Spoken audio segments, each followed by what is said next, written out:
भारत की पहली महिला टीचर सावित्रीबाई फुले, जिन पर लोगों ने बरसाए थे पत्थर।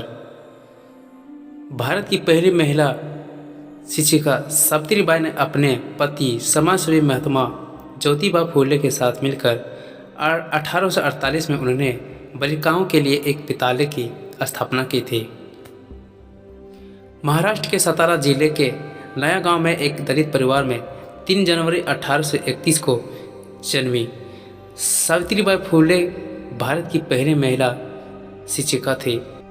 इनके पिता का नाम खंडोजी नवेश्य और माता का नाम लक्ष्मी था।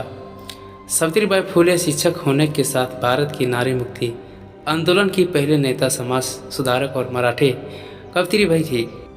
इन्हें बालिकाओं को शिक्षित करने के लिए समाज का कड़ा विरोध झेलना पड़ा था। कई बार तो ऐसा भी हुआ जब इन्हीं समाज ठेकेदारों से पत्थर भी खाने पड़े। आज़ादी के पहले तक भारत में महिलाओं की गिनती 2वें दर्जे में होती थी। आज की तरह इन्हें शिक्षा का अधिकार नहीं था। वहीं अगर 18वीं सदी के करें तो उस समय महिलाओं का स्कूल जाना भी पाप समझा जाता था। ऐसे समय सावित्रीबाई फुले ने जो कर दिखाया वह कोई साधारण उपलब्धि नहीं है। वह जब स्कूल पढ़ने जाती थी तो लोग उन पर पत्थर फेंकते। इस सब के बावजूद वह अपने लक्ष्य से कभी नहीं भटकी और लड़कियों और महिलाओं को शिक्षा का हक दिलाया।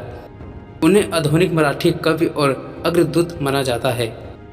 भारत की पहली महिला शिक्षिका सावित्रीबाई ने अपने पति समाजसेवी महात्मा ज्योतिबा फुले के साथ मिलकर 1848 में उन्होंने बालिकाओं के लिए एक विद्यालय की स्थापना की थी।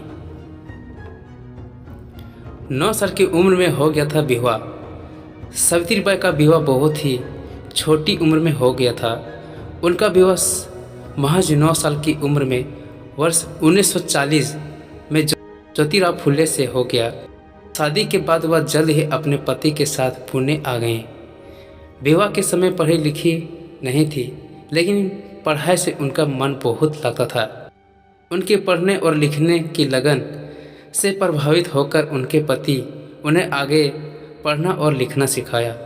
सावित्रीबाई ने अहमदनगर और पुणे में शिक्षक बनने का प्रशिक्षण लिया और एक योग्य शिक्षिका बनी। 9 छात्राओं के लिए पहले स्कूल की स्थापना की।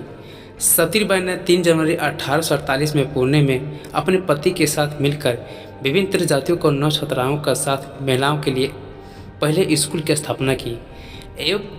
एक वर्ष में सावित्रीबाई और महात्मा फुले 5 नए विद्यालय खोलने में सफल हुए। तत्कालीन सरकार ने उन्हें सम्मानित भी किया।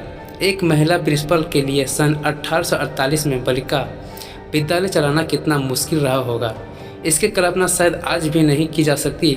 लड़कियों की शिक्षा पर उस समय सामाजिक पाबंदी थी। सावित्रीबाई फुले उस दौर में न सिर्फ खुद पढ़ी बल्कि दूसरे लड़कियों के पढ़ने का भी बंदोबस्त किया। लोग पत्थर मारते, गंदगी फेंकते। भारत की आज़ादी से पहले समाज के अंदर छुआछूत, सती प्रथा, बाल विवाह और विधवा विवाह जैसे कुरीतियां व्यापक थी।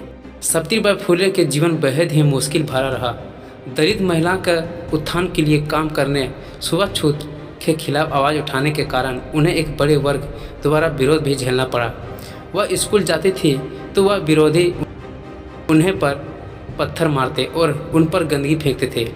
सावित्रीबाई एक साड़ी अपने थैले में लेकर चलती थी और स्कूल पहुंचकर गंदी हुई साड़ी बदल लेती थी। आज से कई सदी पहले जब लड़कियों को शिक्षा एक अभिशाप मानी जाती थी, उस दौरान उन्होंने महाराष्ट्र के सांस्कृतिक राजधानी पुणे में पहला बालिका विद्यालय हॉल पूरे देश में एक नई पहल की शुरुआत की। समाज में महिलाओं को हक दिलाना था उनका लक्ष्य। देश में विधवाओं को दुर्दशा भी सावित्रीबाई को बहुत दुखी पहुंचाती थी। इसलिए 1854 में उन्होंने विधवा के लिए एक आश्रम भी खोला। वर्ष निरंतर सुधार के बाद 1864 में ऐसे एक बड़े आश्रम में बदलने में सफल रही। उनके इस आश्रम गृह में निराश्रित महिलाओं को, विधवा और बाल विधवाओं को जगह मिलने लगी, जिनका उनके परिवार वालों ने छोड़ दिया था। सावित्रीबाई उन सभी को पढ़ाती लिखाती थी। उन्होंने इस संस्था में आसित का विधवा के बड़े भाई यशवंतराव को भी गोद लिया था। उस समय आम गांव में कुएं पानी लेने के लिए दलित और नीच जाति के लोगों को जाना वर्जित था। यह बात उन्हें और उनके पति को बहुत परेशान करती थी। इसलिए उन्होंने अपने पति के साथ मिलकर एक कुआं खोदा ताकि वह लोग आसानी से पानी ले सके। उनके एक कदम का उस समय खूब विरोध भी हुआ। अपने पति किया अंतिम संस्कार, खुद को प्लेग और निधन। सावित्रीबाई के पति ज्योतिराव का निधन 1890 में हो गया। उस समय उन्होंने सभी सामाजिक मानदंडों को पीछे छोड़ते हुए उन्होंने अपने पति का अंतिम संस्कार किया और उनके चिंता के अग्नि दी।